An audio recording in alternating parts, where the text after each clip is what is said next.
Assalamualaikum warahmatullahi wabarakatuh. Perkenalkan, nama saya Yanisa Putri, NPM 2003-020046, jurusan S1 Perbaka Syariah kelas A. Saya di sini akan mempresentasikan hasil kerja saya yang berjudul anti korupsi.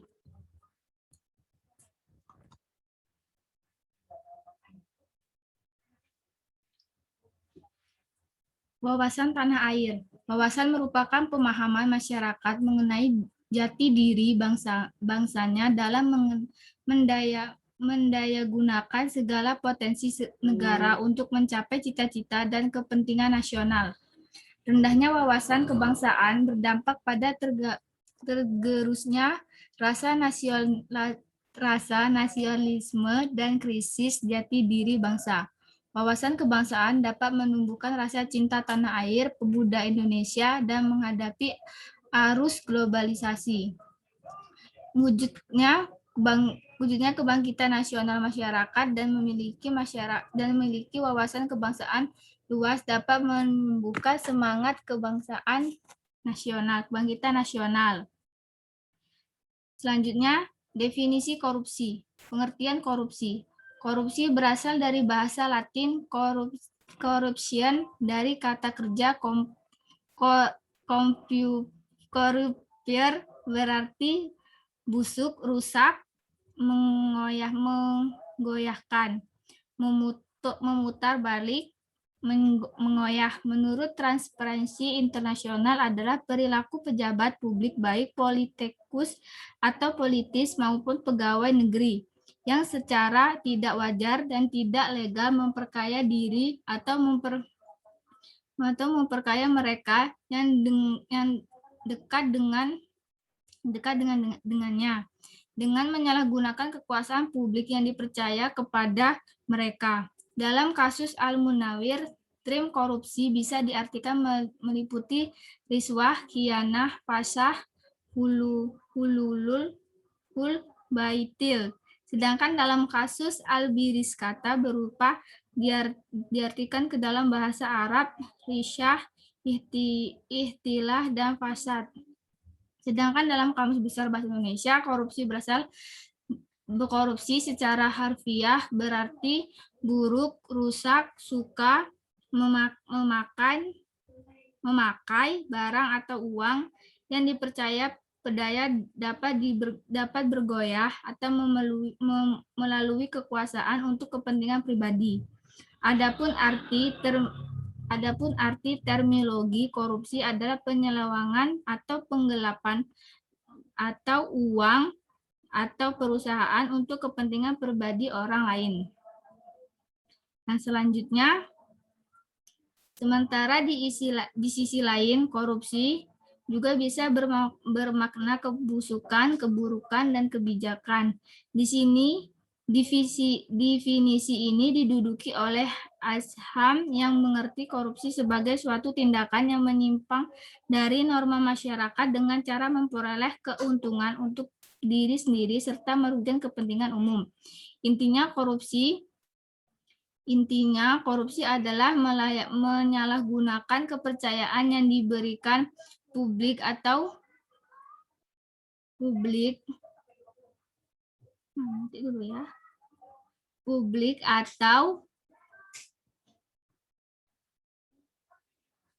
pemilik untuk kepentingan pribadi, sehingga korupsi menunjukkan fungsi ganda dan kontradiksi, yaitu memiliki kewenangan yang diberikan publik yang seharusnya untuk kesejahteraan publik, namun digunakan untuk keuntungan diri sendiri. Korupsi merupakan kejahatan yang dilakukan dengan penuh perhitungan oleh masyarakat yang justru merasa sebagai kaum terdidik dan terpelajar.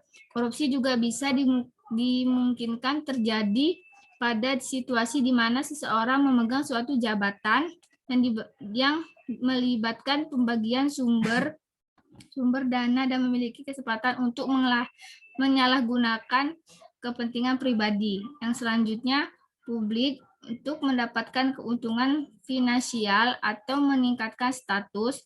Selain itu juga bisa diperoleh keuntungan secara material, emosional, ataupun simbol. Kata korupsi telah dikenal luas oleh masyarakat, tetapi definisinya belum tuntas dibukukan.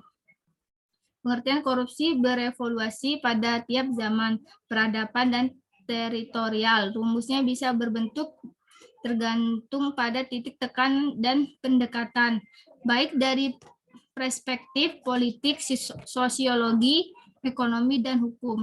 Korupsi sebagai fenomena penyimpanan dalam kehidupan sosial, budaya, kemasyarakatan, dan kenegaraan sudah dikaji dan ditelaah secara kritis oleh bangsa ilmuwan dan filosof. Aristoteles misalnya, yang diikuti oleh Machiavelli telah merumuskan sesuatu yang disebut sebagai korupsi moral atau moral corruption. Selanjutnya, bentuk-bentuk korupsi. Bentuk-bentuk korupsi dibagi menjadi 7, yaitu penyalahgunaan wewenang merugikan keuangan, yang kedua suap menyuap, yang tiga penggelapan dalam jabatan, yang keempat pemerasan, yang kelima pembuatan curang, yang keenam bentuk kepentingan dalam pengadaan, yang ketujuh gravitasi.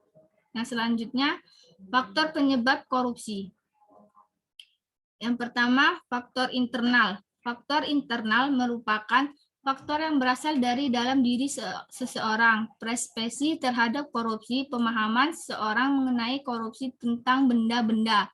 Salah satu penyebab korupsi di Indonesia adalah masih bertahannya sikap primitif terhadap praktik korupsi karena belum ada kejelasan mengenai batasan bagi istilah korupsi, sehingga terjadi beberapa perbedaan pandangan dalam melihat korupsi.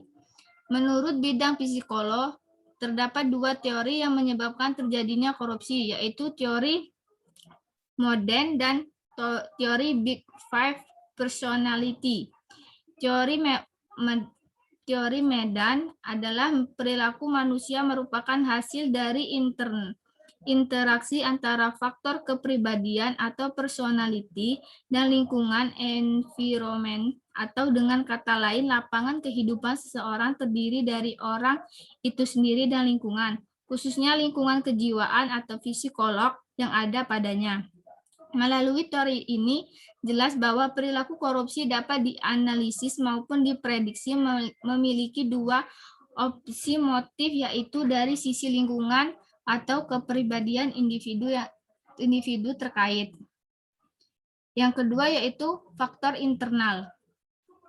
Faktor internal merupakan faktor yang berasal dari luar diri seseorang. Faktor eksternal yang menjadi pejabat korupsi di Indonesia adalah sebagai berikut. 1. Hukum. Sistem hukum di Indonesia memberantas korupsi masih sangat lemah. Hukum tidak dijalankan sesuai prosedur yang benar. Aparat mudah disogok sehingga pelanggaran sangat mudah dilakukan oleh masyarakat. Yang kedua yaitu politik. Monopoli kekuasaan merupakan sumber korupsi karena tidak adanya kontrol oleh lembaga yang mewakili kepentingan masyarakat. Faktor yang sangat dekat dengan terjadinya korupsi adalah budaya penyalahgunaan wewenang yang berlebihan. Dalam hal ini terjadinya KKN, korupsi, kolusi, dan nepotisme atau KKN yang masih sangat tinggi, dan tidak adanya sistem kontrol yang baik menyebabkan masyarakat menganggap bahwa korupsi merupakan suatu hal yang sudah bisa terjadi. Yang ketiga yaitu sosial. Lingkungan sosial juga dapat mempengaruhi seseorang untuk melakukan korupsi. Korupsi merupakan budaya dari pejabat lokal dan adanya tradisi memberi yang disalahgunakan oleh orang-orang yang tidak bertanggung jawab. Yang selanjutnya, dampak masif korupsi. Yang pertama yaitu dampak masif, yang pertama adalah dampak masif korupsi. Yang kedua, dampak sosial dan kemiskinan masyarakat. Dampak sosial dan kemiskinan masyarakat akan menyebabkan mahalnya harga jasa dan pelayanan publik, lembaganya pengentasan kemiskinan rakyat, akses bagi masyarakat sangat terbatas, bertambahnya angkatan kriminalitas. Yang ketiga yaitu dampak korupsi dampak korupsi terhadap birokrasi pemerintah. Penyebab dari runtuhnya otorasi pemerintah yaitu matinya etika sosial politik. Para wakil rakyat sudah tidak dapat dipercaya sebagai pelindungan rakyat karena mereka hanya memikirkan anak buah mereka. Jika salah satu dari mereka melakukan tindakan korupsi dan kekuasaan politiknya, mereka akan melakukan berbagai cara untuk menyelamatkannya. Yang keempat yaitu dampak korupsi terhadap politik dan demokrasi. Dari dampak terhadap politik dan demokrasi tersebut menghasilkan: 1. Munculnya kepemimpinan korupsi. 2. Hilangnya kepercayaan publik pada demokrasi. 3. Menguatkan sistem politik yang dikuasai oleh pemilik modal. 4. Munculnya kedaulatan rakyat. Yang kelima yaitu dampak korupsi terhadap penegakan hukum. Korupsi terhadap penegakan hukum dapat melemahkan suatu pemerintah. Bahkan setiap pejabat atau pemegang kekuasaan memiliki peran penting dalam pembangunan suatu negara. Apabila pejabat sudah melalaikan kewajiban, maka akan terjadi yakin: 1. Fungsi pemerintahan tidak berjalan dengan baik. 2. Masyarakat akan kehilangan kepercayaan kepada pemerintah. Yang keenam adalah dampak korupsi terhadap pertahanan dan keamanan. Dampak terhadap pertahanan dan keamanan mengakibatkan: 1. Lemahnya alutsista atau senjata dan SDM. 2. Lemahnya garis batas negara. 3. Menguatnya kekerasan dalam masyarakat. Yang ketujuh yaitu dampak korupsi terhadap kerusuhan lingkungan. Dampak korupsi terhadap lingkungan dapat menyebabkan: 1. Menurunnya kualitas lingkungan. 2. Menurunkan kualitas hidup. Yang selanjutnya yaitu nilai korupsi integritas. Yang pertama yaitu kejujuran. Kejujuran berasal dari kata jujur yang dapat didefinisikan sebagai sebuah tindakan maupun ucapan yang lurus, tidak berbohong dan tidak curang. Yang kedua yaitu kepedulian. Peduli memiliki beberapa arti: mengindahkan, memperhatikan, dan menghiraukan. Rasa kepedulian dapat dilakukan terhadap lingkungan sekitar dan berbagai hal yang berkembang di dalamnya. Yang ketiga yaitu kemandirian. Pada beberapa buku pembelajaran dikatakan bahwa mandiri berarti dapat berdiri di atas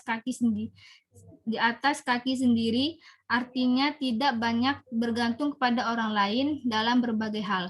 Yang keempat yaitu kedisiplinan. Definisi dari kata disiplin ialah ketaatan atau kepatuhan kepada peraturan. Sebaiknya untuk mengatur kehidupan manusia memerlukan hidup yang disiplin. Yang kelima yaitu tanggung jawab. Kata tanggung jawab adalah keadaan wajib menanggung segala sesuatu.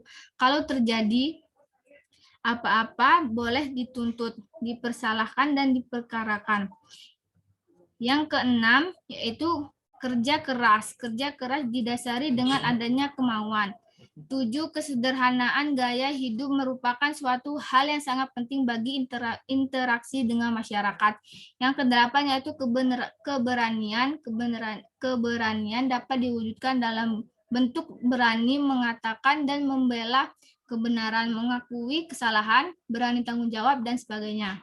Yang kesembilan yaitu keadilan berdasarkan arti katanya. Adil adalah sama berat, yang tidak sebelah dan tidak memihak. Yang slide selanjutnya yaitu upaya pemberantasan korupsi dan contoh tokoh berintegritas. Yang pertama yaitu kebijakan untuk mengurangi ketergantungan masyarakat terhadap kekuasaan negara, terutama dari pejabat publik. 2. Kebijakan menciptakan pemerintah dan transparan dan akuntabel. 3. Kebijakan menciptakan situasi di mana masyarakat bisa mendapatkan jenis pelayanan publik baik.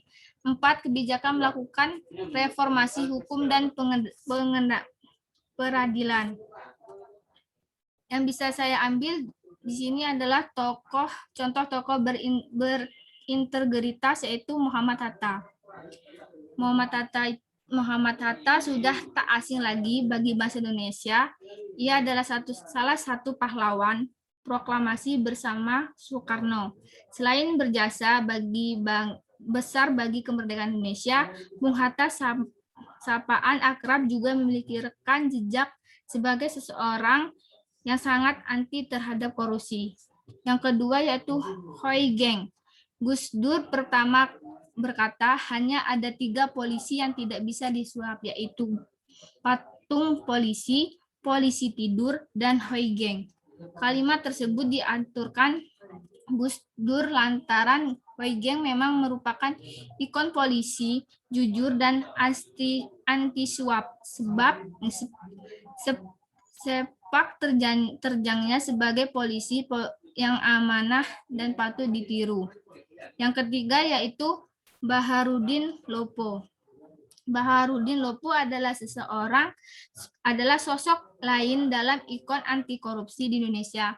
Namun santer disebut sebagai jaksa agung yang tegas dan tak pandang bulu dalam penegakan hukum.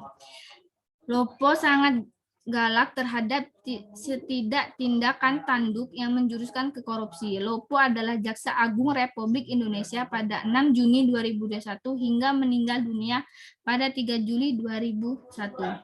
Mungkin itu saja yang bisa saya sampaikan. Jika ada pertanyaan, saya persilakan. Apakah ada pertanyaan? Ada. Ya, silakan. Izin bertanya ya. Gini, saya kan menerima kaos kampanye dan uang dari salah satu peserta pemilihan kepala desa. Apakah saya dapat dikatakan sebagai penerima suap padahal saya tidak meminta? Oke, yang lainnya saya catat dulu ya. Oke. Izin bertanya. Ya, Eka Sapitri. Apakah korupsi selalu terkait dengan uang? Bagaimana dengan korupsi waktu, penggunaan fasilitas untuk kepentingan pribadi, dan lain-lain? Terima kasih. Sama-sama.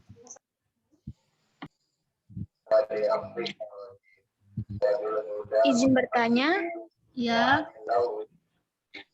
Apakah pemberian jasa di dalam suatu bisnis seperti marketing fee termasuk korupsi juga? Jika iya, tolong dijelasin ya.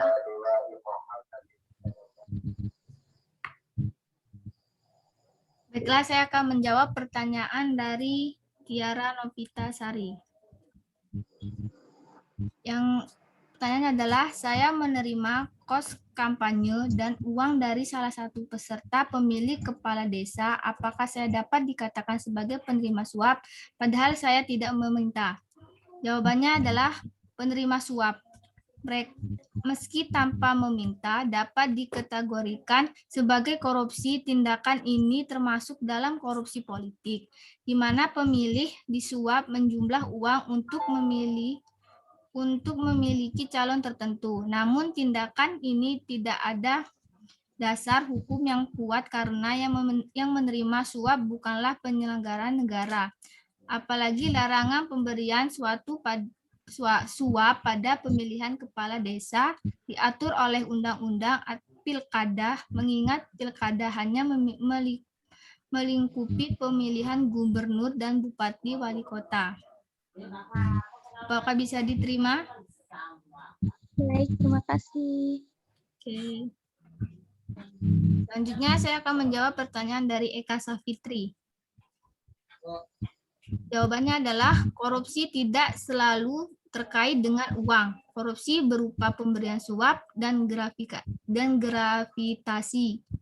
gratifikasi juga dapat terjadi dalam bentuk pemberian barang seperti mobil, perangkat elektronik, bahkan berjanji memberikan sesuatu pun terhadap korupsi.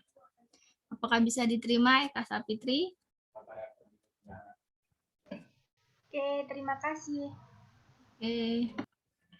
Selanjutnya saya akan menjawab pertanyaan dari Mary Ratnadiana. Apakah pemberian jasa dapat dalam bisnis seperti marketing fee termasuk korupsi? Ya, dalam ukuran umum, korupsi adalah semua tindakan tidak jujur dengan memanfaatkan jabatan atau kuasa yang dimiliki untuk mendapatkan keuntungan bagi pribadi atau orang lain. Sebagai macam tindakan korupsi dalam peraturan adalah melawan hukum, memperkaya diri orang atau badan lain yang merugikan keuangan perekonomian negara, menyalahgunakan wewenang karena jabatan kedudukan yang dapat merugikan keuangan, melakukan yang dapat merugikan keuangan atau perekonomian negara, penyuap, penggelapan dalam jabatan, pemerasan dalam jabatan berkaitan dengan pemborongan gratifikasi. Apakah bisa diterima? Baik, terima kasih. Okelah, kalau sudah tidak ada pertanyaan lagi, akan saya tutup. Jika ada kesalahan, saya mohon maaf. Saya akhiri, wabillahi taufiq walhidayah. Wassalamualaikum warahmatullahi wabarakatuh. Waalaikumsalam warahmatullahi wabarakatuh.